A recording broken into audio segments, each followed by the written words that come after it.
வணக்கம், வணக்கம், வணக்கம். நிகழ்ச்சியை கேட்டுக்கொண்டிருக்கும் அனைத்து நேயர்களுக்கும் நீங்கள் கேட்டுக்கொண்டிருப்பது அமுதமலை. இது ஆனந்தத்தின் அலை.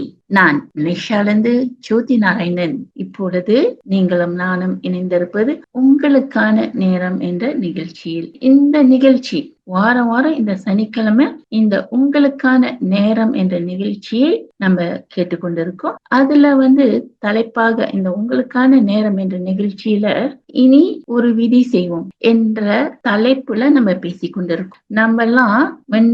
நம்ம என்ன நினைச்சோம்னா, விதி என்பது இறைவன் நம்ம தலையில பிரம்மா மூலியமாக விதியை எழுதி வைக்கிறாரு. நம்ம பிறந்தோனே நம்ம நெத்தியில நம்ம இப்படித்தான் வாழ்வோம், இப்படித்தான் நடந்துக்குவோம்னு கடவுள் விதியை நம்மளுக்கு எழுதி வச்சுட்டாரு. அப்படின்னா கடவுள் அவ்வளவு கொடுமைக்காரரா? ஆனா இப்ப பல விளக்கங்களை நம்ம கேட்டுக்கொண்டே இருக்கோம். வாரம் வாரம் சனிக்கிழமை, போன வருஷத்துல இருந்து வாரம் வாரம் சனிக்கிழமை நம்ம இந்த நிகழ்ச்சியை கேட்டுக்கொண்டு இருக்கோம். விதியை எப்படி மாத்தி அமைக்கலாம், இனி ஒரு விதி செய்வோம், விதியை மாத்தி அமைப்போம், விதியை எழுதுவோம் என்ற இந்த தலைப்புல பல வாரங்களா பல துணை தலைப்போடு நீங்கள் பகல சகோதர சகோதரிகளோட விளக்கத்தை ஒன்னும் கேட்டுக்கொண்டிருப்பீங்க. நிச்சயமா அந்த விளக்கத்தின் மூலமாக எப்படி நம்ம விதியை மாற்றி அமைப்பது என்று நம்ம புரிஞ்சுக்கலாம். நம்மளுக்கு நிச்சயமா இப்ப ரொம்ப நல்லா தெளிவா தெரியும், விதியை எழுதுவது இறைவன் அல்ல. இறைவன் ஒன்னும் அவ்வளவு கொடுமைக்காரர் இல்லைல்ல. சிலவர்களோட சந்தோஷமாகவும் சிலவர்களோட கொடூரமா எழுதுறதுக்கு கடவுள் அவ்வளவு ஒன்னும் கொடுமைக்காரர் இல்லையா? அப்ப அந்த விதியை எழுதுவது யாரு? நான் தான் என் விதியை எழுதி கொள்கிறேன். நல்லதோ கெட்டதோ எல்லாமே நான் சிந்தித்து யோசிச்சு பார்த்து கேட்டு பேசி செயலை செய்யும் போது அது என் விதியாக மாறிவிடுகிறது. இதை நம்ம ஏத்துக்க முடியும் தானே? அதனால தானே சொல்றோம், தன் வினை தன்னை சுடுகிறது, வினை வைத்தவன் வினை அறுப்பான், எதை நடுகின்றையோ அதுதான் முளையும் என்று நம்ம ஸ்லோகனை சொல்லிக்கிட்டு இருக்கோம். நம்ம எங்க சொல்லலையே, எந்த ஒரு மதமும் சொல்லலையே கடவுள் எழுதி வச்சாரு நான் அனுபவம் செய்யறேன் என்று எங்கேயாச்சும் சொல்லியிருக்காங்களா? எந்த சமய நூல்லையும் கடவுள் எழுதி வைத்தாரு என் விதியை. ஆனால் கடவுள் எனக்கு இப்படி விதி எழுதி வச்சிட்டாரு, ஆனா கஷ்டத்தை அனுபவிக்கிறதும் நானு, கடவுள் இல்ல. கடவுள் என்னை கேட்காமலே எனக்கு இந்த தவறா இந்த கஷ்டத்தெல்லாம் எழுதி வச்சுட்டாரு. கடவுளே நான் என்ன தவறு செஞ்சேன், எனக்கு இப்படிப்பட்ட கஷ்டத்தை விதியை எழுதி வச்சுட்டேன்னு புலம்புனாலும், ஆனா நம்ம எப்படி போய் ஓலைச்சுடி பார்த்தாலும் சரி, இல்ல ஜோசியம் பார்த்தாலும் சரி, சமய நூலுகிட்ட பெரிய பெரிய மகான்கிட்ட போனாலும் சரி, அவங்க என்ன சொல்லுவாங்க? போன பிறப்பில் நீ செய்த பாவம் புண்ணியத்தின் காரணத்தினாலதான் இந்த வாழ்க்கை உனக்கு என்று சொல்லுவாங்க. அப்ப பாவம் புண்ணியம் யாரு செய்தது? இறைவன் எழுதி வச்சுட்டாரா? இறைவன் எழுதி வச்சா அந்த பாவம் புண்ணியம் அவருக்கெல்லாம் போய் சேரணும், நான் ஏன் அனுபவம் செய்யணும்? அப்படின்னா இங்க நல்ல விளக்கம் என்ன தெரியுதுன்னா, நல்லா உன்னிப்பா கவனிச்சனா, இங்க இறைவன் விதியை எழுதி வைக்கவில்லை, விதியை எழுதுனது நானு. பல வருடமாக பல ஆண்டு காலமாக நம்ம கிட்ட எல்லாரும் கடவுள் தான் விதியை எழுதி வைத்து விட்டார் என்று சொல்லி நாமளும் அதை நம்பி நாமெல்லாம் பல தவறான காரியங்களை செய்து நம்ம பாவ கணக்கை கூட்டிக் கொண்டோம். ஆமாம், புண்ணிய கணக்கும் சேர்த்து கொள்கிறோம். அதாவது தான தர்மங்கள் செய்யும் போது, நல்ல காரியங்கள் செய்யும் போது, அதுக்கு தகுந்தாப்புல நல்ல சந்தோஷமான காரியங்கள் கர்மத்தை உருவாக்கி கொள்கிறோம். ஆனா அதிகமாக நம்ம பாவத்தை தண்டனையும் அனுபவம் செய்கிறோம். ஏன்? நம்ம செய்த தவறுனால. வாழ்க்கையில இப்பெல்லாம் இந்த காலகட்டத்துக்கு வாழ்க்கையில முக்காவாசி சோகம்தான் இருக்கிறது, சந்தோஷம் ரொம்ப குறைவா இருக்கு இல்லையா? அப்பனா இந்த விதி என்ன சொல்லுதுன்னா, நீ நல்லது செஞ்சா நீ சந்தோஷத்தை அனுபவிப்ப, உன் சுத்திலாம் அன்பானவர்களா இருப்பாங்க, உனக்கு செல்வம் ஆரோக்கியம் எல்லாம் செழிப்பும் நிறைந்திருப்ப. ஆனா நீ தவறு செய்யும் போது உனக்கு அதுக்கு தகுந்தாப்புல இழப்பு அனுபவம் செய்வ, உனக்கு ஆரோக்கியம் செல்வம் எல்லாம் செழிப்பும் உனக்கு குறைவாக கிடைக்கும், அதுக்கு தண்டனையாக வலியும் வேதனையும் இழப்பும் அனுபவம் செய்வாய் என்று தானே தர்மத்தின் கர்மத்தின் சட்டம் சொல்கிறது. என்ன நினைக்கிறீங்க? நான் சொல்றது ஒத்துக்க முடியுதா? நான் ரொம்ப நாள் முன்னெல்லாம் இந்த பிரம்மகுமாரிக்கு வராத மண்ணுக்கு நானும் நினைச்சேன் கடவுள் தான் என் விதியை எழுதி வச்சுட்டாரு, கடவுள்கிட்ட போய் புலம்புவோம், உனக்கு கண் இல்லையா, காது இல்லையா, எனக்கு ஏன் இந்த வாழ்க்கை கொடுத்தேன்னு. இந்த பிரம்மகுமாரியில கொடுக்கிற ஞானத்தை நன்றாக புரிந்து கொள்ளும் போது அப்போது புரிய வந்துச்சு, விதியை நான் தான் எழுதுறேன், எனக்கு சந்தோஷமும் சௌகத்தியம் கொடுக்கறது நான் மட்டும்தான், வேற யாரும் எனக்கு சந்தோஷம் அவங்க எல்லாம் கொடுக்கறாங்க தான், இல்லைன்னு சொல்லல. ஆனா அது எல்லாமே என் கர்மத்தின் பலன். நான் ஒருத்தவங்களுக்கு அதான் சொல்றாங்க, நல்லது செஞ்சா நல்லது கிடைக்கும், கெட்டது செஞ்சா கெட்டது கிடைக்கும். ஒத்துக்கலாமா? சரியா? சரி, ஆமா ஒத்துக்கலாம். சரி, நானே கேள்வி கேட்டு நானே பதில் சொல்றேன் இல்லையா? பரவாயில்ல, ஏன்னா நீங்களும் அங்க சரி சரின்னு சொல்லுவீங்கன்னு எனக்கு காதுல விழுவுது, இதயத்துல உணர்றேன். ஆமா, நீங்க செய்யறது சரிதான் என்று எனக்கு உணர்கின்றேன். நன்றி சரி சொன்னதுக்கு. நம்ம இன்னைக்கு இந்த விதியை மாத்தி அமைப்பதுக்கு இன்னைக்கு என்ன தலைப்புல நம்ம பேச போறோம்னா, இன்னைக்கு நம்ம சத்தியம் அல்ல உறுதிமொழி, வாக்குறுதி, சத்தியம் அல்ல வாக்குறுதி அல்ல சபதம் என்று சொல்லுவாங்க. சபதம் வைப்போம் இல்லைங்களா, நான் இது செய்ய மாட்டேன், இதுதான் செய்வேன். சத்தியம் செய்வாங்க, நாளை முதல் நான் நன்றாக படிப்பேன், நாளை முதல் நான் இந்த தவறை செய்ய மாட்டேன் என்று சத்திய பிரமாணம் எடுப்பாங்க. இல்லைன்னா உறுதிமொழி கொடுப்பாங்க, நிச்சயமா நீங்க என்னை நம்பலாம் என்று இந்த மாதிரி உறுதிமொழி எல்லாம் கொடுப்பாங்க. ஏன் நம்ம வாழ்க்கையில மனிதர்கள் எடுத்துக்கிட்டா, ஏன் மனிதர்கள் இந்த உறுதிமொழி கொடுக்கணும், ஏன் சபதம் எடுக்கணும்? நாட்டுக்கு இப்ப ராணுவ வீரர்கள்லாம் என்ன சபதம் எடுப்பாங்க, என்ன உறுதிமொழி கொடுப்பாங்க? அவங்க நாட்டுக்கு விசுவாசமா இருப்பேன், என் தாய் நாட்டுக்கு நான் விசுவாசமா இருப்பேன். ஸ்கூலுக்கு போனா ஸ்கூல்ல என் அரசனுக்கு, அதாவது மலேசியால எடுத்துட்டா நம்ம எல்லாம் பாடுவோம், என் அரசனுக்கு நான் விசுவாசமா இருப்பேன் என்று. அதே மாதிரிதான் மத்த நாட்டுக்கும் ஏதாச்சும் அவங்க அந்த நாட்டின் அடிப்படையில போது அவங்க விசுவாசமா இருப்பேன் என்று உறுதிமொழி சபதத்தை எடுத்துக்கொள்வார்கள் அல்லவா? பல மாதிரி இருக்கு. ஸ்கூலுக்கு போனா இல்ல ஒரு யூனிஃபார்ம் பாடியில போய் சேர்ந்துக்கிட்டா, பள்ளிக்கூடத்துல படிக்கும் போது நிச்சயமா ஏதாச்சும் ஒரு யூனிஃபார்ம் பாடிஸ் இருக்கும். உதாரணத்துக்கு ரெட் கிராஸ்னு ஒரு இயக்கம் இருக்கும், அதுல சேர்ந்துக்குவாங்க. ரெட் கிராஸ்ல நீங்க சேர்ந்தாட்டா அதுக்கு ஒரு உறுதிமொழி கொடுப்பாங்க, அதாவது நான் ஜாதி மதம் வேதம் மொழி என்று பார்க்க மாட்டேன், நான் அனைவருக்கும் மனித நேயத்தில் அடிப்படையில் நான் சேவை செய்வேன். அதே மாதிரிதான் நீங்க நர்ஸ் ஆயிட்டா, டாக்டர் ஆயிட்டா, அந்த மாதிரி நம்ம கலர் ஜாதி மதம் வர்ணம் எல்லாம் பார்க்காமல் நான் இதயபூர்வமாக என் சேவையை, மனிதனை சேவையை செய்வேன். அவங்க விரோதிகளோ அவங்க நல்லவங்களோ அதெல்லாம் பார்க்க கூடாது. இந்த மாதிரி பல யூனிஃபார்ம் பாடிஸ் இருக்கு, அதுக்கு தகுந்தாப்புல அவங்க உறுதிமொழியோ சபதமோ எடுத்துப்பாங்க. சரி, இன்னைக்கு நான் சபதத்தை மட்டும் பேசுறது இல்ல, இந்த சபதத்தில் கிடைக்கின்ற நன்மைகள் என்ன, ஏன் மனிதர்கள் சபதம் செய்கிறார்கள், வாக்குறுதி கொடுக்கறாங்க, சத்தியம் செய்கிறார்கள். அடிக்கடி சத்தியம் செய்வாங்க சிலவங்க, எதுக்கர்த்தாலும் சத்தியம் செய்யறவங்களா இருப்பாங்க. சிலவங்க சத்தியம் செய்யறதுனா பயப்படுவாங்க. சிலவங்க நம்ம வேலைக்கு போனாலும் நம்ம ஒரு உறுதிமொழி எடுத்துக்கொள்ளுவோம். வேலையில ஆபீஸ்ல அந்த உறுதிமொழி எடுத்துக்கொண்டு தான் எல்லா ஆபீஸ்லயும் அவங்க வேலை செய்ய விடுவாங்க. அதாவது இதெல்லாம் செய்யக்கூடாது, இதெல்லாம் செய்யலாம், இதை நான் செய்ய மாட்டேன், நான் நேர்மையா இருப்பேன். இந்த மாதிரி உறுதிமொழி வாங்குவதிலும் உறுதிமொழி கொடுப்பதிலும் நன்மைகள் என்ன, இத பத்தி தான் நம்ம பேச போறோம் இன்னைக்கு. சரிங்களா? நல்லா இருக்கா?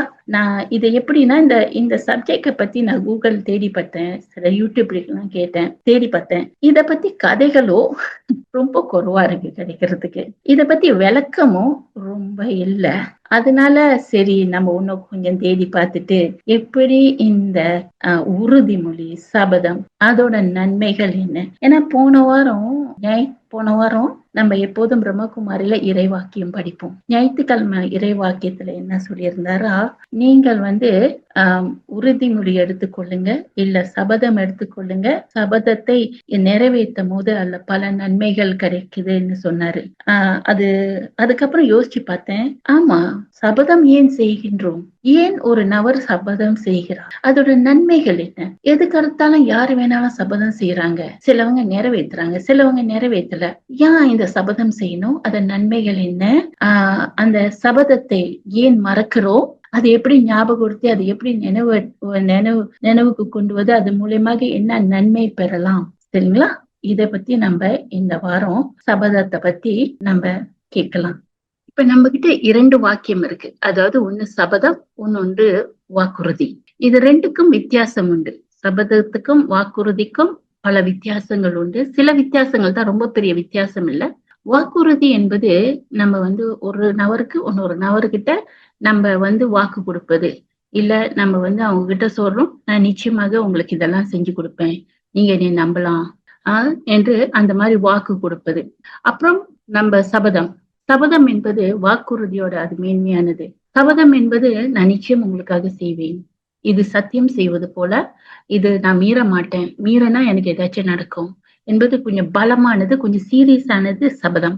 இந்த வாக்குறுதியை வேணா சில நேரம் நம்ம மீறலாம், சில நேரம் மறக்கலாம், சில நேரம் நிறைவேற்றாம கூட போலாம். நான் உனக்கு செய்வேன்னு சொல்லிட்டு செய்யாம போலாம், நான் உன் கூட இருப்பேன்னு சொல்லிட்டு ஏமாத்திட்டு போலாம். அது சில நேரம் நிறைவேற்றுவோம், சில நேரம் நிறைவேற்றுவோம். அதுக்கு சில நேரம் குற்ற உணர்ச்சி கூட நம்மளுக்கு இருக்காது, நம்ம செய்யலையேன்னு சொல்லி. ஆனா சபதம் என்பது ஒரு ரொம்ப சீரியஸானது. அந்த சபதத்தை நிறைவேற்றே வேண்டும். எப்போதும் இந்த வாக்குறுதி என்பது மனிதனுக்குள்ள நம்ம பரிமாறிக்கொள்வது, வாக்கு கொடுப்பது. நான் இப்படி இருப்பேன், நான் உனக்கு இவ்வளவு செய்வேன், நான் அப்புறம் அப்படி மாறுவேன் என்று வாக்கு கொடுப்பது. ஆனா சபதம் என்பது மனிதருக்கு கூட செய்யறது இல்ல. சபதம் என்பது இறைவன் கூடயும் செய்வது. அப்ப நம்ம பொதுவாகவே நம்ம என்ன செய்வோம், இந்த வாக்கு கொடுக்கும் போது சில நேரம் நம்ம மீறுவோம், சில நேரம் மீற மாட்டோம். அப்ப சத்தியம் செய்யும் போது அதை நம்ம நிச்சயம் நிறைவேற்றுவோம். உதாரணத்துக்கு சில நண்பர்கள்லாம் இருப்பாங்க, அவங்க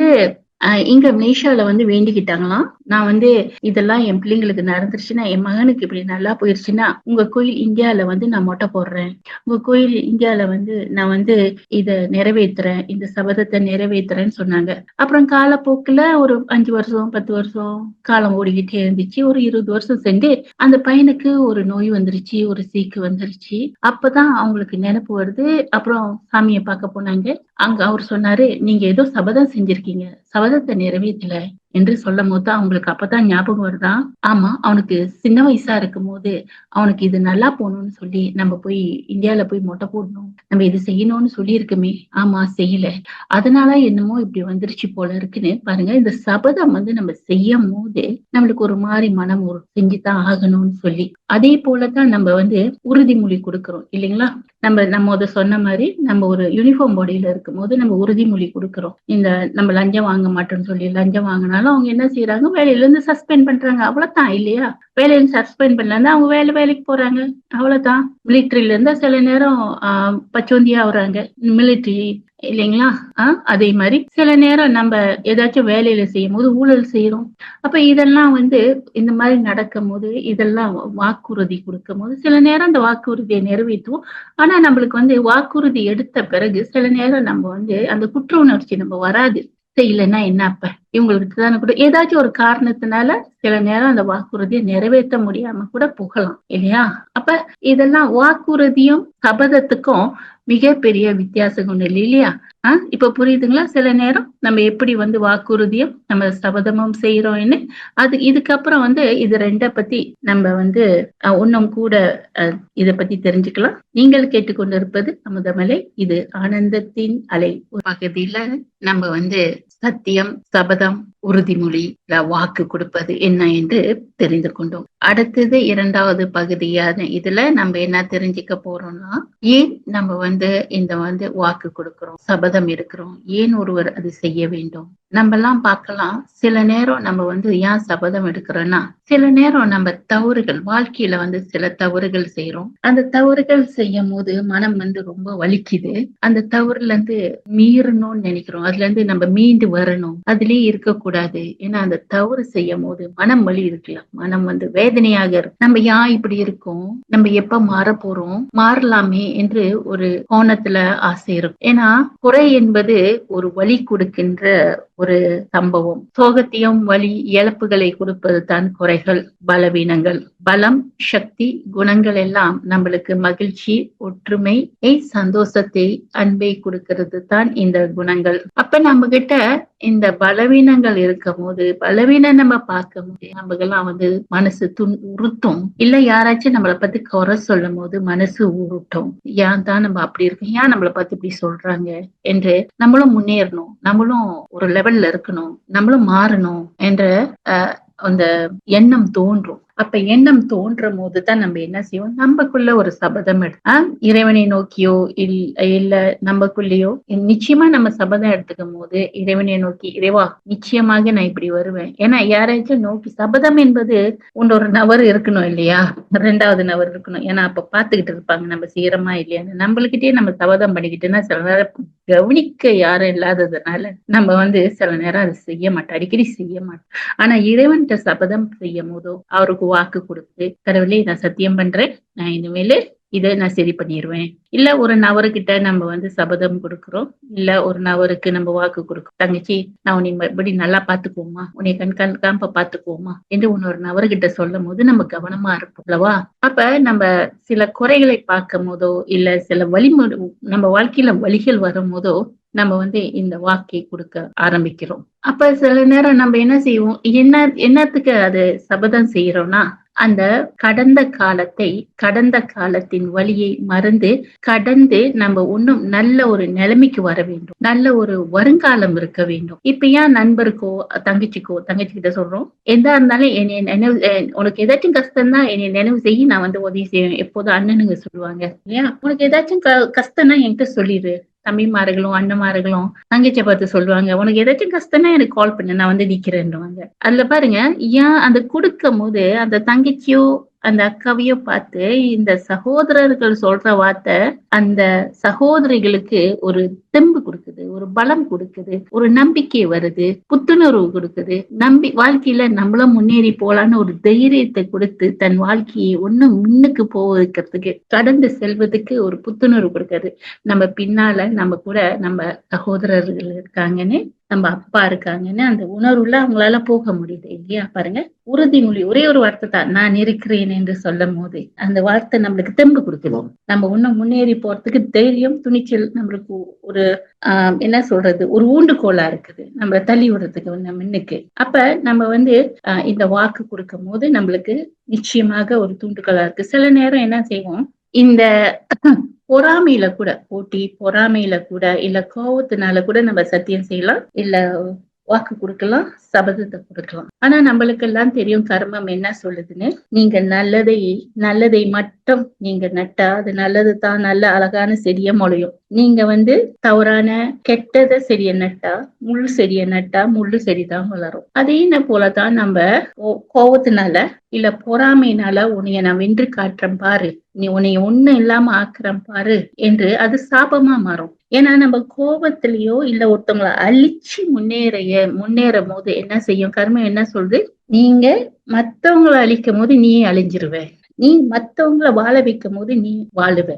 அதனால சபதமோ இல்ல வாக்கு கொடுக்கும் போது தயவு செஞ்சு இந்த தவறான எதிர்மறையான வாக்கும் சபதமும் செய்யாதீங்க, இல்ல சத்தியம் பண்ணாதீங்க. ஏன்னா இது நம்மளுக்கு எதிர்மறையாக ஒரு சாபமா முடியும். அப்புறம் கஷ்டம்னு நம்மளுக்கு ஒன்னும் கஷ்டம் தான் வரும் இல்லையா. அப்ப அந்த கஷ்டத்தை போக்குறதுக்கு நிச்சயமா நான் நல்ல காரியத்தை செய்வேன், நானும் வளரணும், உலகமும் வளரணும், மற்றவர்களும் நல்லா இருக்கணும், நானும் நல்லா இருக்கணும். அந்த மாதிரி ஒரு வாக்குறுதியை கொடுக்கும் போது நம்மளுக்கு அது ஒரு ஊண்டுகோலா இருக்கு, ஒரு தைரியத்தை கொடுக்க நம்மள வருங்காலத்துக்கு இன்னும் நல்ல வழியில கொண்டு. அதுக்கப்புறம் சில நேரம் சத்தியம் மட்டும் பண்ணா பத்தாது, வாக்கு கொடுத்தா பத்தாது, சபதம் பண்ணா மட்டும் பத்தாது, அதுக்கான பொறுப்புணர்ச்சி வேணும், அதுக்கான கமிட்மெண்ட் வேணும். நம்ம சொல்லிட்டு சரி சொல்லிட்டோம்னு பேசாம இருக்க முடியாது. அதுக்கு பதிலாக நம்ம அதுக்கு என்ன தேவையான செயலை செய்ய வேண்டும், அதெல்லாம் நம்ம செய்ய ஆகணும். ஏன்னா நம்ம பொறுப்புணர்ச்சி அந்த கமிட்மெண்ட் இருக்கும் போதுதான் நம்ம செய்த வாக்குறுதியை நம்ம செய்த சத்தியத்தை நிறைவேற்ற முடியும். சும்மா நம்ம வாக்குறுதி கொடுத்துட்டு ஏதாச்சும் நடக்கும் போது எனக்கு தெரியாதப்பான்னு போகலாம் முடியாது. அப்ப வாக்குறுதி கொடுத்த பிறகு அதுக்கு தகுந்தாப்புல கமிட்மெண்ட், அதுக்கு தகுந்தாப்புல நம்ம நடந்துக்கணும். அப்பதான் அது வாழ்க்கையில நடைபெறும். வாழ்க்கையில நடைபெறும் போது அதுல இருந்து நன்மை என்ன கிடைக்குதுன்னா, நம்ம பார்க்கலாம், நம்ம ஒருத்தவங்களை வாக்கு கொடுத்து அந்த வாக்கு நிறைவேற்றும் போது நமக்குள்ள சுயமரியாதை வருது, அவங்களுக்கு நம்ம மேல நம்பிக்கை வருது, நம்ம மேல நம்மளுக்கு பெரிய சந்தோஷம் வருது, மதிப்பு மரியாதை வருது. அந்த மதிப்பும் மரியாதையும் வரும்போது நம்மளால நிமிர்ந்து நிக்க முடியுது. அதுல ஒரு தனித்துவமான ஒரு மகிழ்ச்சி வருது. நம்ம செய்துட்டுமே, நம்ம சாதித்துமேன்னு ஒரு வெற்றியின் உணர்வு வருது. அதே போலத்தான் மற்றவர்களுக்கும் நம்ம அவங்களுக்கு செஞ்சு காட்டும் போது அவங்களுக்கும் நம்மளுக்கு மதிப்பு மரியாதை வருது. உதாரணம், எனக்கு ஒரு ஃப்ரெண்ட் இருந்தாங்க. அவங்க சொல்லுவாங்க, எங்க வீட்டுல அவங்களுக்கு அவளே படிப்பு வராது, இருந்தாலும் அவங்க வீட்டுல உள்ளவங்க எல்லாம் என்ன சொல்லுவாங்களாம், நீ இதுக்கு படிப்பே வராது, பரீட்சையில ஃபெயில் பண்ணிட்டு அதுக்கப்புறம் இது மாடுதான் மேய்க்க போகணும், இல்ல கித்தா மரம் தான் வெட்ட போகணும் என்று சொல்லுவாங்க. இதுக்கு பிடிக்கல, இவங்களுக்கு பிடிக்கல, அவங்க அப்படி எல்லாம் பேசுறது இவங்களுக்கு பிடிக்கல. அடிக்கடி பரீட்சை வந்த பிறகுலாம் இவங்க அப்படித்தான் சொல்லுவாங்க, இதுக்கு எங்க பாஸ் பண்ண போகுது, இதுக்கு இப்ப ஃபெயில் பண்ணிட்டு இது அங்க மாடு மேய்க்கத்தான் அனுப்பணும்னு அவங்க சொந்தக்காரங்க எல்லாம் பேச ஆரம்பிச்சு ஒரு ஏளனமாக பேச ஆரம்பிச்சோன்னு என்னோட நண்பர் என்ன செஞ்சாங்க, அவங்களுக்குள்ள ஒரு உறுதிமொழி எடுத்துக்கொண்டாங்க. பாருங்க, சபதம் சொல்லலாம், தனக்குள்ளேயும் கடவுளே பாருங்க, நான் இவங்க சொல்றதெல்லாம் முறியடிச்சிட்டு நான் பாஸ் பண்ணி காட்டுறேன் பாருங்கன்னு அவங்க சபதம் எடுத்துக்கொண்டாங்க தனக்குள்ள. அந்த சபதம் எடுத்ததுல இருந்து அவங்களுக்குள்ள ஒரு சிறு மாற்றம் வந்தது. படிக்காத பிள்ளை படிக்க ஆரம்பிச்சிச்சு. அப்புறம் கொஞ்சம் கொஞ்சம் எழுத படிக்க தெரியாது, கொஞ்சம் கொஞ்சம் ஸ்பெல்லிங் பண்ண, அப்புறம் படிக்க என்ன ரொம்ப படிக்க வரலனாலும் அந்த பரீட்சை, அது முக்கியமான பரீட்சை, அந்த பரீட்சை அந்த 8வது பாஸ் பண்ணாதான் 9வதுக்கு போக முடியும். அப்ப அந்த 8வது பாஸ் பண்றதுக்கு தான் அந்த பிள்ளை நிறைய படிச்சிச்சு. Form 3 சொல்லுவாங்க. அப்ப அந்த பரீட்சை பாஸ் பண்ணாதான் அந்த Form 4க்கு போக முடியும். அப்ப அந்த பொண்ணு என்ன செஞ்சிச்சு, பாஸ் பண்ணிருச்சு, 2nd கிரேட் கிடைச்சிச்சு. அது A-Bன்னு இருக்குல்ல, B கிடைச்சிருக்கு. வீட்டுல உள்ளவங்களுக்கு எல்லாம் சந்தேகம். அவங்க என்ன கேட்டாங்களா, நீ காப்பி பண்ணியான்னு கேட்டாங்களாம். ஆனா அந்த சகோதரி, என்னோட நண்பி காப்பி பண்ணல. அவங்க சொன்னாங்க, நானே தான் செஞ்சேன். அப்ப பாருங்க, ஒரு சபதம் எடுக்கும் போது அந்த சபதத்தை அடிக்கடி நினைவூட்டு கொள்ளும் போது, கடவுளே நான் நிச்சயம் இந்த பரீட்சையில பாஸ் பண்ணுவேன், நீங்க தான் எனக்கு துணை. ஏன்னா இவங்க சொல்ற மாதிரிலாம் நான் இருக்கக்கூடாது, நான் சாதிச்சு காட்டணும், நான் வாழ்ந்து காட்டணும் இவங்க கிட்ட எல்லாம். அதுக்கு நீ தான் துணை. ஏன்னா துணை யாராச்சும் வேணும்ல நம்மளுக்கு உதவி செய்யறதுக்கு. அதனால யாரு துணையா வருவா, இறைவன் தானே எப்போதும் நம்மளுக்கு எல்லா விஷயத்திலயும் துணையா வர முடியும். அப்ப இறைவனை நினைவுல வைத்து அவங்க அன்னைக்கு சொன்னதுல இருந்து ஒரு 6-7 மாசம் அவங்க படிச்சு முன்னேறும் போது அவங்க பாஸ் பண்ணிட்டாங்க இல்லையா.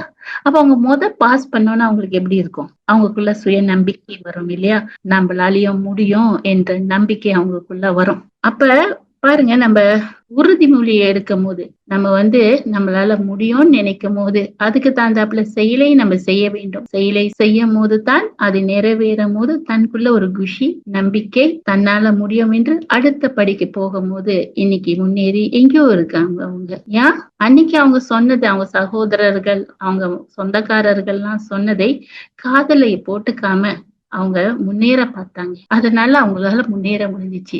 இந்த அடிப்படையில நம்ம ஒரு கதை கேட்கலாம். எப்படி நம்மளால செய்ய முடியும் காரியத்தை, நம்மக்குள்ள நம்ம ஒரு சபதம் எடுத்துக்கிட்டோமா, நம்ம கிட்ட நம்மளால முடியும்னு சொல்லும் போது, அந்த உறுதியான எண்ணம் நமக்குள்ள இருக்கும் போது நம்மளால எப்படி ஒரு செயலை செய்யலாம் என்று நம்பிக்கை எப்படி உருவாகுதுன்னு ஒரு கதை கேட்கலாம். வாங்க கதையை கேட்கலாம்.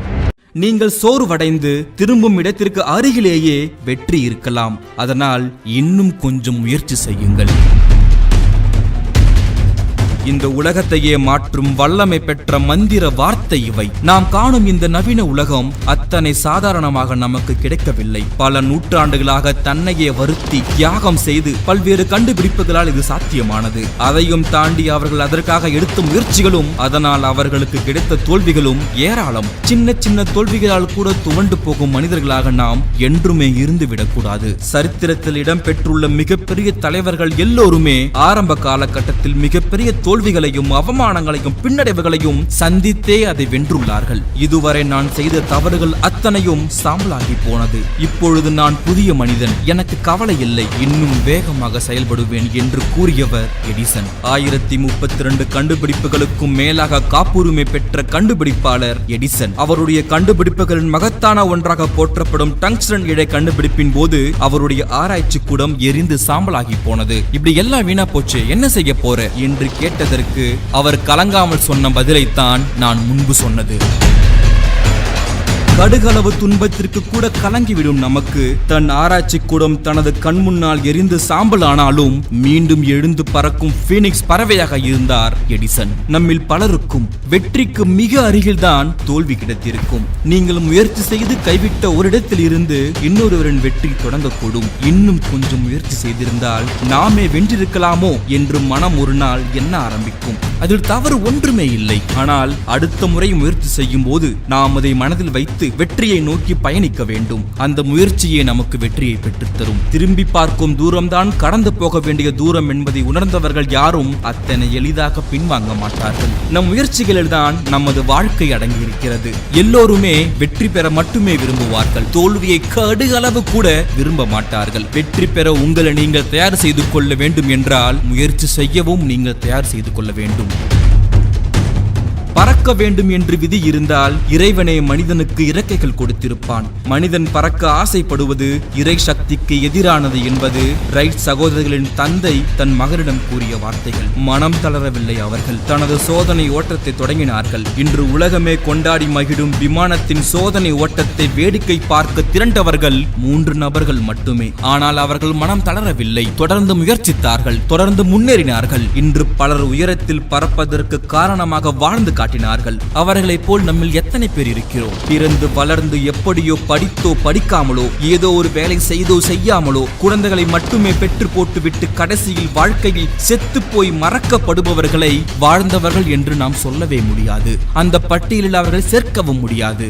இப்படிப்பட்டவர்கள் எல்லாம் கோமாவில் இருப்பவர்கள். உயிரோடு இருப்பது வேறு, வாழ்வது என்பது வேறு. இந்த வாழ்க்கை ஓட்டத்திலேயே குறைந்தபட்சமாக தனக்கும் தன் குடும்பத்தாருக்கும் அதிகபட்சமாக தன் சமுதாயத்திற்கும் அல்லது அகில உலகத்திற்கும் ஒரு நன்மையை செய்து போனவர்களை இவ்வாறு லட்சியம் கொண்டு வாழ்ந்தவர்களைத்தான் சாதனையாளர்கள், வாழ்ந்தவர்கள் என்று நாம் சொல்ல வேண்டும். யாரையும் பின்பற்றி வாழ முயற்சி செய்யாதீர்கள். வாழ வேண்டும் எனில் நாமும் நம்மைத்தான் பின்பற்றி வாழ வேண்டும். யாரும் யாரையும் பின்பற்ற வேண்டியதில்லை. ஏனெனில் யாரும் யாரையும் விட உயர்ந்தவரோ தாழ்ந்தவரோ இங்கு இல்லை. ஒவ்வொரு இடத்திலும் ஒரு திறமை உள்ளது. அதை கண்டுபிடித்து பயன்படுத்த கற்றுக்கொண்டாலே வெற்றி மிக எளிதாகும்.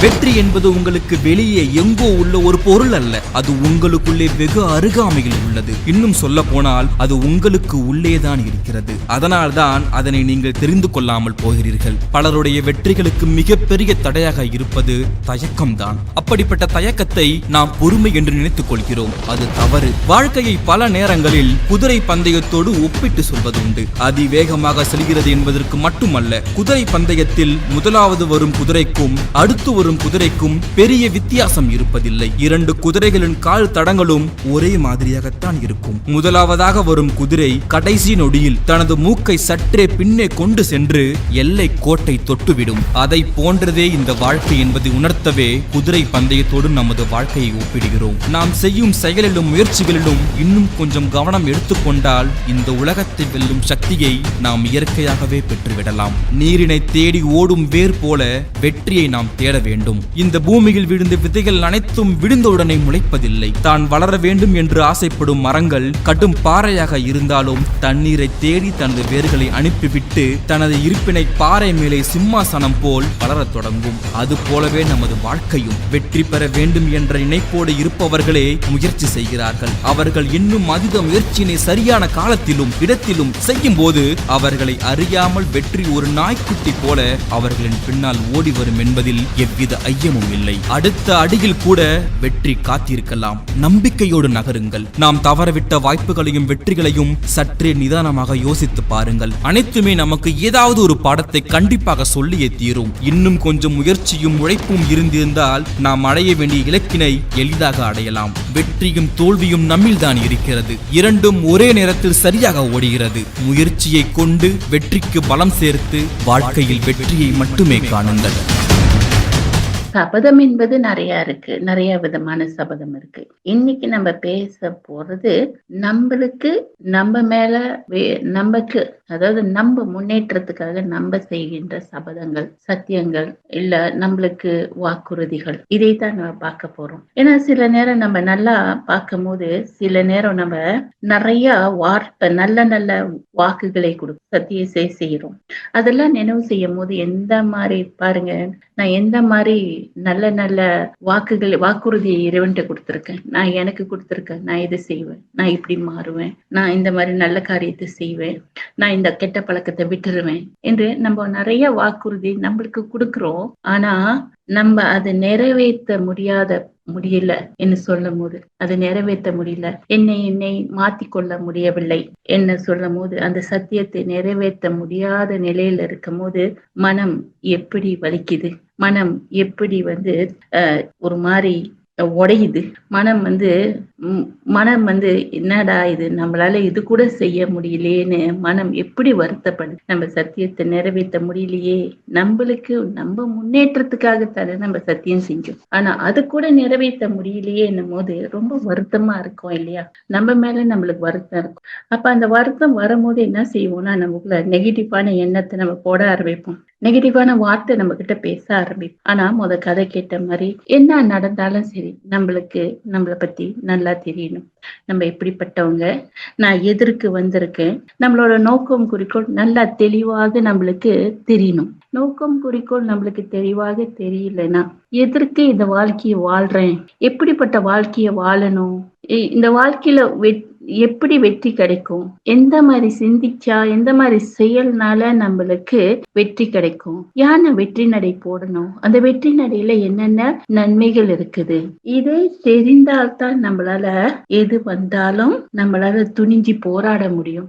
ஏன் நம்ம சபதம் நம்ம கிட்ட கொடுக்கணும், நிச்சயம் செஞ்சு முடிப்பேன், இது நிச்சயம் நடக்கும், அந்த நம்பிக்கை இருந்து கொண்டே இருக்கும். நீங்க இது உறுதியான எண்ணன்னு வச்சுக்கலாம், இல்ல திடமான சங்கல்பம் என்று வச்சுக்கலாம். ஆனா அதுவும் ஒரு மாதிரி திடமான சங்கல்பம் என்பதே கூட ஒரு சபதம் தானே. நம்ம முன்னேற வேண்டும், நம்ம நல்லா இருக்கணும், நம்ம ஒரு உயர்ந்த இடத்துக்கு வரணும், அந்த உறுதியான எண்ணம் தானே நம்மள வாழ வைக்குது, நம்மள உயர்வா கொண்டு போகுது. அப்ப நம்ம நிச்சயமாக நம்ம இறைவனுக்கு நம்மளுக்கு கொடுத்த நம்ம சபதத்தை நிறைவேற்றணும். ஏன்னா நம்ம எல்லாம் பயணத்தை ஆரம்பிக்கும் போது ஒரு கனவோட ஆரம்பிப்போம். ஆனா அந்த பயணத்தை நம்ம கனவை நிறைவேற்றணும்னா நிச்சயம் நம்மளுக்கு ஒரு போக்கஸ் இருக்கணும், அதுக்கு ஒரு திட்டம் இருக்கணும். அப்புறம் அந்த திட்டத்துல இருந்து என்னத்தை கத்துக்க போறோம், என்ன குறை இருக்கு, நிறைய இருக்கு, இதெல்லாம் நம்மளுக்கு தெரியணும். அப்ப சபதம் செய்தா மட்டும் போதாது, அதுக்கு தகுந்தாப்புல ஒரு போக்கஸான ஒரு திட்டம் இருக்கணும். அந்த திட்டம் இருக்கும் போது தான் நம்மளால அதை நிறைவேற்ற முடியும், நம்மளால ஜெயிக்க முடியும், நம்மளால முன்னேற முடியும். அப்ப நம்ம என்ன செய்யணும், அடியா நம்ம சபதத்தை, நம்ம செய்த சத்தியத்தை நிறைவேற்றணும்னா நம்ம ஒரு இலக்கை நமக்கு இலக்கை செட் பண்ணணும். அடியா நம்ம ஒரு இலக்கை செட் பண்ணும் போதுதான் ஓகே, நான் இந்த பாதையில தான் போறேன், இப்படித்தான் நம்ம சிந்திக்கணும், இப்படித்தான் நம்ம பேசணும், இப்படித்தான் நம்ம நடந்துக்கணும் என்று ஒரு முறை இருக்கு. அப்ப திட்டத்தை தீட்டும் போதுதான் கண்ணுக்கு தெரியாத நம்ம அந்த நோக்கம், அந்த இலக்கு திட்டம் போடும் போது கொஞ்சம் கொஞ்சமா தெளிவா வரும். திட்டம் போடலன்னு வச்சுக்கோங்க, நம்ம ஆசை இருக்கு, நம்ம கிட்ட இருக்கிற சில கெட்ட பழக்கத்தை விடணும்னு. சில நேரம் நம்ம ரொம்ப சோம்பேறியா இருப்போம், அந்த சோம்பேறித்தனத்தை விடணும். சில நேரம் நம்ம எல்லாம் ரொம்ப கதடிப்போம், இல்ல சில நேரம் ரொம்ப போன்ல நேரத்தை செலவழிப்போம், அதை நான் விடணும். ஏன்னா அதெல்லாம் நல்லது. போன்ல நிறைய நேரத்தை செலவழிக்கிறது நல்லது இல்ல பாருங்க, அது கண்ணுக்கும் கெட்டது, உடலுக்கும் கெட்டது. வருங்காலத்துல அது நீ ஒரு அடிக்டட் ஆகிரும், அதுக்கு ஒரு அடிமை தனியை கொண்டு வந்துடும். அதுல இருந்து நான் தப்பிக்கணும்னா ஒரு திட்டம் போடணும். அந்த திட்டம் போடும் போது கண்ணுக்கு தெரியாத அந்த வெற்றி லேசாக கண்ணுக்கு தெரிய ஆரம்பிக்கும். அந்த திட்டம் தீட்டின பிறகு அது செயல்ல போடும் போது நம்மளோட இலக்கு இன்னும் தெளிவாக வரும், தெளிவாகி கொண்டே வரும். அப்ப அந்த பாதையில் நம்ம போட்ட திட்டத்தை நம்ம ஒன்னொன்னா நிறைவேற்ற செயல்ல போடும் போது, இதுக்குத்தான் சொன்னேன், நமக்குள்ள நிச்சயம் செய்து முடிப்பேன், அந்த வைராக்கியம் இருக்கணும். வைராக்கியமே சபதம் தன்னை செஞ்சு முடியும் என்று. அப்ப அது நடக்கும் போது, அது செய்யும் போது நமக்குள்ள என்னென்ன நன்மைகள் வரும்னு நினைக்கிறீங்க? ஏன் நம்ம கிட்ட அந்த வைராக்கியம் நிறைஞ்ச சபதத்தை நம்ம கிட்ட போடணும்? போட்டா என்ன நன்மைனா தெரிஞ்சுக்கணும்னா இந்த பாடலுக்கு பிறகு நம்ம தெரிஞ்சுக்கலாம். நீங்கள் கேட்டுக்கொண்டு இருப்பது அமுதமலை, இது ஆனந்தத்தின் அலை. இந்த பாகத்துல நம்ம என்ன தெரிஞ்சுக்க போறோம்னா, நம்ம செய்த சபதம், கொடுக்கின்ற வாக்குறுதி, இதோட நன்மைகள் தெரிஞ்சுக்க போறோம். நம்ம கூட நினைச்சதில்ல, சத்தியம் செஞ்சா இவ்வளவு நன்மை வருமானு எனக்கு தெரியாது. இன்னைக்கு இத பத்தி கொஞ்சம் ஆராய்ச்சி பண்ணி பார்க்கும் போது இவ்வளவு நன்மைகள் வருதா.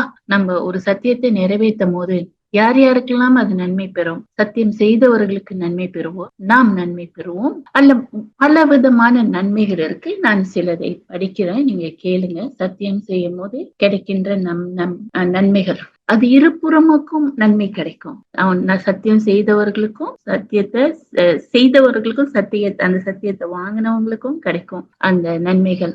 இது ஒரு விதமான பலமான ஒரு உறவு முறையை உருவாக்கும். அதாவது நம்பிக்கையின் அடிப்படையில சத்தியத்தை நிறைவேற்றும் போது அந்த உறவு பலமாக ஆகும். நம்ம கேரக்டர்ஸ், அவங்க கேரக்டரும் அவங்களோட பழக்க வழக்கங்கள் மாறும், நம்மளோட பழக்க வழக்கங்களும் கேரக்டர்ஸும் மாறும். இதை நடைமுறையில செய்து காட்டும் போது நம்ம ஒரு நம்பிக்கை பொறுப்பாளர், நம்பிக்கை உள்ளவர்கள் ஆகிறோம். அவர்களும் நம்மள நம்புவார்கள். எங்கே போனாலும் இந்த நபரை நம்பலாம் என்று ஒரு சர்டிபிகேட்டும் கொடுப்பாங்க. நம்மள நம்பி எந்த பொறுப்பு வேணாலும் கொடுக்கலாம், ரிலையபிள் சொல்லுவாங்க இல்லையா. அப்புறம் இவங்க கிட்ட நல்ல கேரக்டர்ஸ் இருக்கு, இவங்க நம்ம இது நம்பிக்கையோட அந்த உறவுகள் நம்மளால உருவாக்க முடியும், நம்ம கட்ட முடியும். அதாவது we can build சொல்லுவாங்க இல்லையா. அப்ப இந்த உறவுகளை எந்த உறவா இருந்தாலும் சரி, அது நண்பர்களாக இருக்கலாம், உறவினர்களாக இருக்கலாம், இல்ல வேலை செய்யற இடத்துல இருக்கலாம். இப்ப நம்ம நம்பிக்கை பொறுப்பாளராக நம்ம செய்த சத்தியம், உறுதிமொழி நம்ம நிறைவேற்றும் போது அவங்க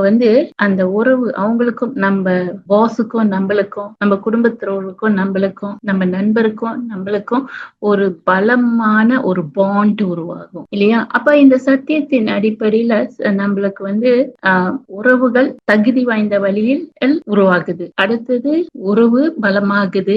அதுக்கப்புறம் நம்மளோட கேரக்டர்ஸ், நம்ம சுபாவம் நன்றாக மதிப்புக்குரியதா ஆகுது. நம்ம ஆக்கப்பூர்வமான ஃபீட்பேக்கும் நம்மளுக்கு கிடைக்கும், நம்மளும் அடுத்தவங்களுக்கு ஆக்கப்பூர்வமான மதிப்பு அளிக்கின்ற ஒரு எண்ணங்களும் செயல்களும் அந்த மாதிரி இருக்கும். எல்லாரும் நம்மளை பத்தி ஆக்கப்பூர்வமான நேர்மறையான சிந்தனை உள்ளவர்களா இருப்பாங்க. நம்ம ஒரு ரோல் மாடலா இருப்போம். அவங்க எல்லாம் என்ன சொல்ல மத்தவங்க என்ன இருந்தா மனிதனாக வளர்ந்தா இந்த நபர் போல இருக்கணும், இப்படிப்பட்டவர்களா இருக்கணும் என்று நம்மள ஒரு ரோல் மாடலா ஆக்குவாங்க. அதுக்கப்புறம் சுயமரியாதை, நம்மளோட செல்ஃப் எஸ்டீம், சுயமரியாதை, சுய நம்பிக்கை வளரும். நம்மளால செய்ய முடியும், எந்த கஷ்டம் வந்தாலும் நம்மளால ஏஞ்சி நிக்க முடியும்னு அந்த சுயமரியாதை ஒண்ணு கூட வளர்ந்து கொண்டே இருக்கும். நம்ம பார்த்தோம்ல ஐன்ஸ்டைன் கதையை பார்த்தோமா, என்ன சொல்லுவாங்கன்னா, ஐன்ஸ்டைனுக்கு சில பள்ளிக்கூடத்துக்கு போற வரைக்கும் அவருக்கு படிக்க தெரியாதா. அவங்க டீச்சர் கூட சொன்னாங்களாம், உங்க மகன்னால இந்த ஸ்கூல்ல படிக்க முடியாது, தயவு செஞ்சு இந்த ஸ்கூல்ல இருந்து எடுத்து போய் கூட்டு போயிருங்கன்னு. ஆனா அவங்க அம்மா என்ன செஞ்சாங்களாம், அந்த கடிதத்துல அப்படி எழுதுனதை படிக்காம அவங்க மாத்தி எழுதியிருந்தாங்க. உங்க மகன் ரொம்ப விசேஷமானவர், உங்க மகனுக்கு இந்த ஸ்கூல் தகுதியற்றவர், ஏன்னா உங்க மகன் அப்படி புத்திசாலி, நீங்க நல்ல பள்ளிக்கூடத்துல அவனுக்கு கொண்டு போங்க, ஏன்னா அவனோட அறிவுக்கு இந்த இடம் நாங்கள் தகுதியற்றவர்கள் என்று சொன்ன மாதிரி எழுதுறாங்க. அப்புறம் பல ஆண்டுகளுக்கு பிறகு அவங்க அம்மா இறந்த பிறகு ஒரு நாள் அந்த கடிதம் அவர் கையில கிடைச்சிச்சு. அந்த கடிதத்தை எடுத்து பார்க்கும் போது அப்படித்தான் புரிஞ்சிச்சு, அவங்க அம்மா கடிதத்துல எழுதுனது அவங்க டீச்சர் சொன்னதை படிக்கல, அவங்க அம்மா நம்பனத அவரு படிச்சு சொன்னதுனால இன்னைக்கு ஐன்ஸ்டைன் உலக அளவுல தெரிய வருது, அவர் என்ன சாதிச்சிருக்காருன்னு. அப்ப சிந்தனை நமக்குள்ள வருது. ஆக்கப்பூர்வமா நம்பிக்கை பொறுப்பாளரா இருக்கும், மரியாதைக்குரியவர்களாக இருக்கும், நம்பிக்கையை வளர்த்து கொள்ளலாம். உறவுகளை பலம்படுத்தும் போது நம்ம சந்தோஷமா இருப்போம். ஏன்னா உறவுகள்லாம் நம்மள நம்பும் போது எவ்வளவு சந்தோஷமா இருக்கும், எவ்வளவு எங்க பார்த்தாலும் நம்மளுக்கு மதிப்பு மரியாதை. ஏன்னா உறவுகள்ல நம்பிக்கை இருக்கணும் இல்லையா. அது நண்பராக இருந்தாலும் எந்த உறவு வேணாலும் இருக்கலாம், அதுல ஒரு நம்பிக்கை இருக்கணும், அதுல ஒரு ட்ரஸ்ட் இருக்கணும். அப்ப அது இருக்கும் போது அந்த உறவு வந்து அற்புதமா இருக்கும், அழகா இருக்கும், நேர்மறையானதாக இருக்கும். அப்புறம் நமக்குள்ள ஒரு செக்யூரிட்டி, பாதுகாப்பாக செக்யூரிட்டி ஃபீலிங்ஸ் அப்படின்னா நம்மளுக்கு பாதுகாப்பான ஒரு உணர்வு வரும். இவங்க இருந்தா நான் எதுக்கும் பயப்பட வேணாம்னு அவர்களுக்கு வரும். நம்மளுக்கும் இறைவன் நம்ம கூட இருந்தா நம்ம எது வேணாலும் சாதிக்கலாம். ஒரு வாட்டி நம்ம ஜெயிச்சிட்டா அடுத்த வாட்டி நம்ம 2வது வாட்டி ஜெயிச்சுக்கிறதுக்கு நம்ம யோசிக்க வேண்டாம். இந்த வாட்டி நம்ம ஒரு விஷயத்துல ஜெயிச்சுட்டா அடுத்த வாட்டி ஜெயிப்பதுல நம்மளுக்கு சந்தேகம் வராது. நம்மளால நம்ம சபதத்துல நிச்சயம் ஜெயிக்க முடியும்னு அந்த நம்பிக்கை நம்மளுக்கு சுயமரியாதை நம்ம கூட அதிகரித்து கொண்டே போகும். அதுக்கப்புறம் நம்ம கிட்ட ஆக்கப்பூர்வமான கேரக்டர்ஸ், அதாவது நேர்மறை சிந்தனை, நேர்மறை வார்த்தைகள் எல்லாமே நேர்மறையாக பார்க்க ஆரம்பிக்கும். எதிர்மறையாக நம்ம பார்க்கறதை நிறுத்தி கொள்ளும். ஏன்னா நம்மளுக்கு தெரியும் நேர்மறையான சிந்தனை, நேர்மறையான வார்த்தை, நேர்மறையான செயல்கள் எல்லாம் நம்மள வந்து வெற்றிக்கு கொண்டு போகும். எதிர்மறையானதெல்லாம் நம்மள வந்து தோல்விக்கு கொண்டு வரும். சபதத்தை வந்து நம்ம நிறைவு செய்யும் போது, சபதத்தை செஞ்ச சத்தியத்தை நிறைவேற்றும் போது நம்மளால வந்து நம்மளோட கேரக்டர்ஸ் வந்து டோட்டலா மாறிடும். அவ்வளவு அழகா இருப்பாங்க. இந்த சபதத்தை நிறைவேற்றவங்க எல்லாம் கான்பிடண்டா இருப்பாங்க. சுயத்தின் நம்பிக்கை, மத்தவங்களுக்கும் நம்பிக்கையை ஊட்டுவாங்க. பாருங்க எவ்வளவு அழகான குணங்கள் எல்லாம் நம்ம கிட்ட வளர்றது. பொறுமையா இருப்பாங்க. ஏன்னா கேட்கிறோம், அவங்க வந்து மத்தவங்க பேசுறத கேட்பாங்க. அவங்க வந்து அவங்க புரிஞ்சுக்குவாங்க ஏன் இவங்க அப்படி நடந்திருக்காங்கன்னு. ஒரே ஒரு சபதத்தை தான் நம்ம நிறைவேற்ற போறோம். செஞ்ச சத்தியத்தை ஒரு வாட்டி நிறைவேற்றினா மத்த வாட்டி அது அனுபவமாயி மத்த சபதம் எல்லாம் நம்ம சுலபமா நிறைவேற்றிடுவோம். அடிதான் கொஞ்சம் கஷ்டமா இருக்கும். எடுத்து வைக்கிற அடி கொஞ்சம் கடினமா இருக்கும். பரவாயில்ல, ஏன்னா கஷ்டப்பட்டா தானே நம்மளுக்கு அதோட பலன் தெரியும். கஷ்டப்படும் போது தான் நிறைய விஷயம் கத்துக்கும். சுலபமா கிடைக்கும் போது அதை நம்ம வந்து அப்ரிஷியேட் பண்ண மாட்டோம். ஆனா கஷ்டப்பட்டு செய்யும் போது அதை வந்து நம்ம வந்து இப்படி கஷ்டப்பட்டு கிடைக்கும் போது எவ்வளவு நல்லா இருக்கு, அதோட சுகமே வேற. அப்ப சுலபமா கிடைக்கும் போது அது மத்தவங்களுக்கு நம்மளுக்கு எடுத்து கொடுக்கும் போது நம்ம சுயக்கல்ல நிக்கலையே, மத்தவங்க எல்லாம் நம்மளுக்கு கொடுத்தாங்க இல்லையா? அப்ப நம்மளே வந்து நம்ம செய்த சத்தியத்தை நிறைவேற்றும் போது, நம்மளுக்காக நிறைவேற்றும் போதோ இல்ல மத்தவங்களுக்காக நிறைவேற்றும் போதோ, இப்ப உதாரணத்துக்கு நான் சொல்றேன், ஆண்களா தான் சில நேரம் நான் புகைப்பிடிக்க மாட்டேன், புகைப்பிடிப்பதை நிறுத்தி கொள்ள போகிறேன், மது அருந்ததை நிறுத்தி கொள்ள போகிறேன். பெண்கள் எல்லாம் இந்த போனை பாய்க்கிறதுல நிறுத்த போறேன், குறைக்க போறேன். அப்புறம் வேற ஏதாச்சும் இந்த ஆசைகளை நான் விட்டு விட போறேன்.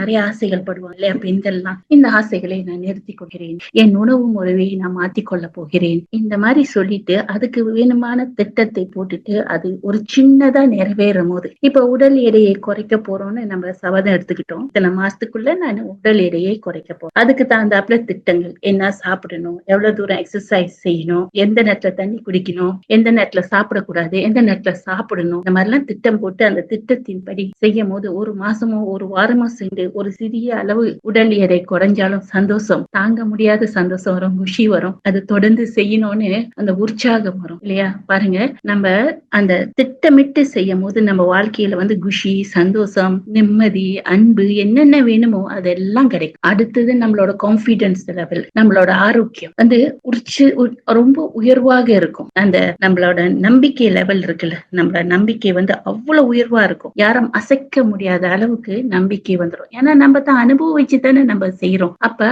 அதோட உச்சத்துக்கு நம்ம வந்துரும். பாருங்க, இது நம்ம யோசிச்சு கூட பார்த்திருக்க மாட்டோம். நானும் ரொம்ப யோசிச்சது இல்ல. இன்னைக்கு உங்களுக்கு இந்த கிளாஸ் கொடுக்கும் போது தான் நான் வந்து யோசிச்சேன். அப்ப சத்தியம், ஏன்னா அன்னைக்கு படிச்சேன், சத்தியம், சத்தியத்தின் நன்மைகள். நீங்க உறுதிமொழி எடுக்கும் போதோ இல்ல சபதம் இடும் போதோ அந்த சபதத்தின் நன்மையும் நீங்கள் பெற்றுக் கொள்ளுங்க என்று இறைவன் சொன்னாரு. அப்ப நான் வந்து இறைவன்கிட்ட சத்தியம் செய்தேன், அதாவது உறுதிமொழி எடுத்துக்கொண்டேன். இறைவா, நான் என்னோட இந்த குணத்தை உங்க போல மாத்திக்கொள்றேன், அவரை போலவே நன்மை அளிக்கின்ற ஆக்கப்பூர்வமான சிந்தனை உடையவனாக எது நடந்தாலும் சரி, எந்த நபரை பார்த்தாலும் சரி, நான் அவர்களை ஒரு அற்புதமான நல்லவர்களாக இறைவன் எப்படி ஒரு நபரை பார்க்கின்றாரோ அப்படியே நான் மற்றவர்களையும் பார்ப்பேன். அவர்கள் உயர்ந்ததிலையும் உயர்ந்தவர்கள், அவர்கள் அமைதியானவர்கள், சக்திசாலி என்று. ஏன்னா நம்ம வந்து நம்மளோட கேரக்டர்ஸ மாத்திக்கொள்ளணும்னா நம்ம சுயமரியாதையோட இருக்கணும்னா, சுயமரியாதை எப்படின்னா நம்மள மட்டும் உயர்வங்களா பார்க்க கூடாது, அதே போல மற்றவர்களும் உயர்வாக உள்ளவர்களா நல்லவங்களா பார்க்கணும். நம்ம மட்டும் நல்லவர்கள் இல்ல, உலகத்துல எல்லாரும் நல்லவர்கள். ஒவ்வொரு நபரையும் பார்க்கும் போது அவர்களோட குணத்தையும் அவர்களோட விசேஷ தன்மையும் பார்க்க வேண்டும். குறைகளை பார்க்க கூடாது, யாரோட குறையும் பார்க்க கூடாது. ஏன்னா கர்மம் என்ன சொல்லுது? முதயே சொன்ன மாதிரி கர்மம் என்ன சொல்லுது? நீங்க என்ன பார்க்கிறீங்களோ, எதை சிந்திக்கிறீங்களோ, எதை பேசுகின்றீர்களோ, எதை செய்கிறீர்களோ அது நீங்களாகவே ஆகிவிடுவீர்கள். நல்லா யோசிச்சு பார்த்தா கொஞ்சம் பயம் வரும். இப்ப நம்ம ஒரு அளவு குறைய பாக்குறோம். இவங்க கெட்டவங்க, இவன் திருடன், இவன் கெட்டவன், இவன் நல்லாவே இருக்க மாட்டான், 2-3 வார்த்தை வட்டி சொல்றோம். அப்ப நீங்க நல்லா கவனிக்க, கர்ம கணக்கு என்ன சொல்றது? நம்ம ஒரு ஆளை கெட்டவன் கெட்டவன் கெட்டவன் கெட்டவன் சொல்லும் போது கொஞ்சம் விரலை திரும்பி பாருங்க. அதாவது நம்ம பந்தை செவரில விட்டு எறிஞ்சா அந்த செவரு திருப்பி நம்ம கிட்ட தான் வருமா? இப்ப ஒருவனை நீங்க கெட்டவன் கெட்டவன் கெட்டவன் சொல்றீங்க. நீங்க போய் கொகையில போய் நீங்க கத்துங்கள, இவன் கெட்டவன்னு சொல்லுங்களேன், அந்த கொகை மறுபடியும் சொல்லும் இவன் கெட்டவன்னு, அது திருப்பி சொல்லும் நம்மள பார்த்து. இப்ப ஒரு கெட்டவன் கெட்டவன் சொல்லும் போது யாரு கெட்டவன்? நம்ம தானே, நம்ம தான் கெட்டவன். என்கிட்ட அந்த கெட்டது இருக்கிறதுனாலதான், அந்த குறை இருப்பதுனாலதான் மற்றவங்க குறைய நான் பாக்குறேன். என்கிட்ட அந்த குறை இல்லைன்னா நான் அந்த குறைய மத்தவங்கள்ட்ட பார்க்க மாட்டேன். அப்ப குறை எங்க இருக்கு? என்கிட்ட தானே. சரி, அதை மாத்தணும்னா நம்ம சபதம் எடுத்துக்கணும். இனிமேல நான் எல்லாரும் பத்தியும் நல்லாவே அழகாக நல்ல சிந்தனை, சுயமரியாதையோட சிந்தனையோட நான் பார்ப்பேன், பேசுவேன், சிந்திப்பேன், செயலை செய்வேன். இப்ப எல்லாரையும் இந்த உலகத்துல பார்க்கும் போது இவங்க இனிமையானவர்கள், கருணை நிறைந்தவர்கள், இவர் அன்பானவர், எல்லாரும் இந்த உலகத்துல அன்பானவர், இவர்கள் எல்லாம் அமைதியானவர்கள், இறைவன், இவர்கள் எல்லாம் இறைவனோட குழந்தைகள். எல்லா ஆத்மாக்களும் இந்த உலகத்துல இறைவன் குழந்தை தானே. நம்மளும் இறைவனோட குழந்தை, எல்லாரும் இறைவனோட குழந்தைகள். அதனால எல்லாத்தையும் பார்க்கும் போது இவர்கள் எல்லாம் இறைவனோட குழந்தைகள், அன்பா சுரூபம், அன்பின் சுரூபம். இவர் அன்பான நபர், இவர் அமைதியை நிறைந்தவர், இவர் சந்தோஷம் நிறைந்தவர். ஏன்னா எல்லாத்துக்கிட்டையும் ஒரு விசேஷ தன்மை இருப்போம். வாங்க அவங்க விசேஷ தன்மையை பார்ப்போம். நீங்க செஞ்சு பாருங்க, ஒரு நாள் செஞ்சு பாருங்க. எல்லாரையும் பார்க்கும்போது எந்த குறையும் இல்லாம, எந்த கலப்படமும் இல்லாம விசேஷ தன்மையை மட்டும் பாருங்க, அந்த குணம் உங்களுக்கு தெரியும். சிலவர்கள்னால இந்த செய்த சத்தியத்தை நிறைவேற்ற முடியாம போகிறது. ஏன்னா இந்த ஆத்மாக்குள்ள அவ்வளவு பலம் இல்லை, அந்த ஆத்மாக்குள்ள சத்தியம் இல்லை. அதனால அந்த நபர் செய்த கொடுத்த வாக்கை நிறைவேற்ற முடியாம போகிறது. அப்ப நம்ம கொடுத்த வாக்கை நிறைவேற்றணும்னா, உதாரணத்துக்கு நான் முன்னேறணும்னு நினைக்கிறேன், நான் சில விஷயத்த மாத்தணும்னு நினைக்கிறேன், ஆனா பல கஷ்டங்களை அனுபவிக்கிறேன், இருந்தாலும் என்னால மாத்திக்கொள்ள முடியல. நான் எனக்கு கொடுத்த உறுதிமொழி, நான் இதை நான் மாத்திக்கொள்வேன்னு சொல்ல முடியாது. நான் முயற்சி செய்யறேன், ஆனா பாதியிலேயே விட்டுறேன். செய்யறேன், 2 அடி முன்னுக்கு வச்சேன்னா 5 அடி பின்னால் வைக்கிறேன், அப்புறம் 1 அடி முன்னுக்கு வச்சேன்னா 5 அடி பின்னால் வைக்கிறேன், முன்னுக்கு போறேன், பின்னால வரேன், ஆனா மாற்றம் வரவில்லை. இது என்ன காரணம்னா, நம்ம கிட்ட பலம் பத்தல. இந்த பலம் வேணும்னா நம்ம சில விஷயங்கள் நம்ம மாத்தி ஆகணும்னா, நம்ம இறைவன் யார் நம்மளுக்கு பலத்தை கொடுப்பா? நிச்சயம் மனிதன் இன்னொரு மனிதனுக்கு பலம் கொடுக்க முடியாது. ஏன்னா மனிதர்களுக்கு இருக்கிறது எல்லைக்குட்பட்ட பலங்கள் தான். அப்ப எல்லைக்கு அப்பாற்பட்டவர் யார்? இறைவன். அப்ப அந்த இறைவனிடமிருந்து தான் நாம் பலத்தை பெற்றுக்கொள்ள முடியும்.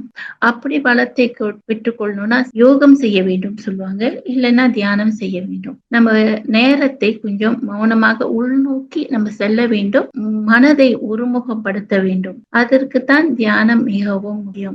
இப்ப உதாரணத்துக்கு நீங்க தியானம் செய்வதற்கு ஒரு 5 நிமிஷம், 10 நிமிஷம், இல்ல 20 நிமிஷம் அன்றாடம் செய்து கொண்டே இருக்கும் போது நமக்குள்ள ஆத்மாக்குள்ள பலம் வருது. ஆத்மா பலமாக இருக்கும் போது தான் உடலும் பலமாக இருக்கும். ஆத்மா பலவீனமாக இருக்கும் போது உடலும் பலவீனமாகத்தான் இருக்கும். அதுக்கு தான் நம்ம சில வினாடிக்கு தியானம் செய்ய வேண்டும். தியானம் தான் சில வர்ணனைகள் இருக்கு. உதாரணத்துக்கு நான் உங்களுக்கு இந்த வர்ணனை கொடுக்கிறேன், நீங்க கேட்டு பாருங்க. உங்களை ஓய்வாக அமர்ந்து கொள்ளுங்க. எங்கேயாச்சும் மூச்சை மெதுவா மூலமாக இழுத்து 5 கணக்கு பண்ணிக்கிங்க. அப்புறம் வாய் மூலமாக விட்டு 5 கணக்கு பண்ணி நிப்பாட்டுங்க. இது 3 முறை செய்யுங்க. ஓய்வாக அமர்ந்து கொள்ளுங்கள். மனதுல நம்ம எதுக்கு இந்த தியானம் செய்யறோம் என்று உங்க நோக்கம், குறிக்கோளை முன்னால் கொண்டு வாங்க. உங்க சபதத்தை முன்னால் வைங்க.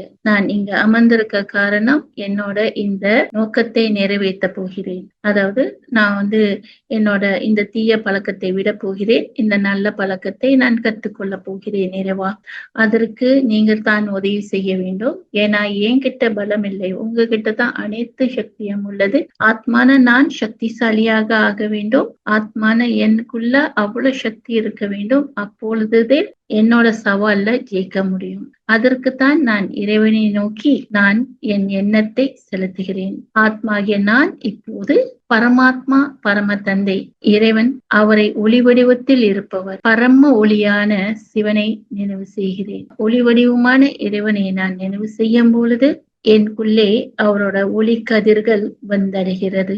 நான் இறைவனின் சக்தியை அனுபவம் செய்கிறேன். அவரோட அன்பை நான் அனுபவம் செய்கிறேன். அவர் அன்பின் ஒளி கதிர்கள் என்னை தொடும் பொழுது அந்த அன்பில் நான் பூரிச்சு போகிறேன். அவரோட அன்பு என்னை தூய்மைப்படுத்துகின்றது.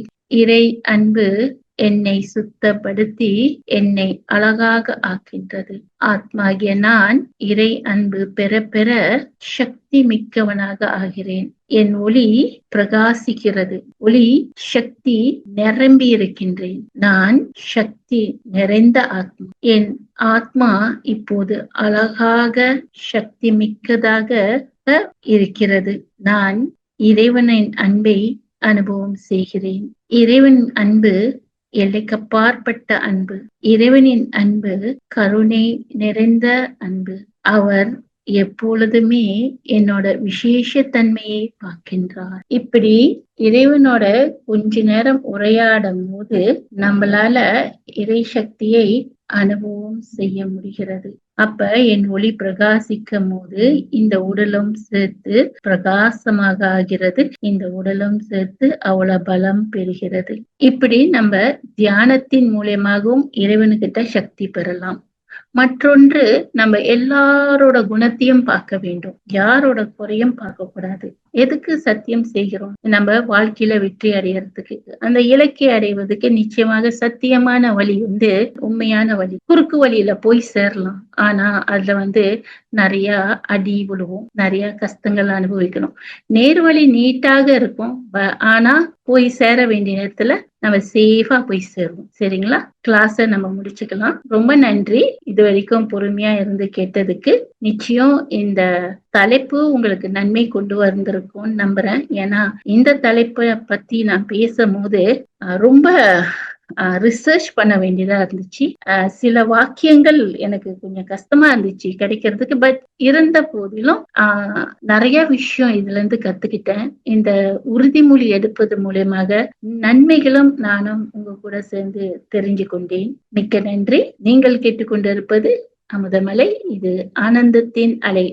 பொறுமையாக இருந்து இந்த நிகழ்ச்சியை கேட்ட அனைத்து நேயர்களுக்கும் மிக மிக நன்றி. இந்த நிகழ்ச்சி வாரம் சனிக்கிழமை நடைபெறும். நீங்கள் உங்கள் தெரிந்தவர்களுக்கிட்ட எல்லாம் இந்த லிங்க ஷேர் பண்ணுங்க. உங்களுக்கான நேரம் என்ற நிகழ்ச்சியில இனி ஒரு விதி செய்வோம், விதியை மாற்றி அமைப்போம் என்ற பல தலைப்புல நம்ம கேட்டுக்கொண்டிருக்கோம். நிச்சயமா இதெல்லாம் நம்மளுக்கு நன்மை பெற்று கொண்டிருக்கு. பேசுறவங்களுக்கும் நன்மை பெறுறோம்னா கேட்கிறவங்களுக்கும் நன்மை பெறுவோம் அல்லவா? சரி, முடிக்கிறதுக்கு முன்ன எல்லாருக்கும் நன்றி, வணக்கம். மறுபடியும் இன்னொரு நிகழ்ச்சியில சந்திப்போம்.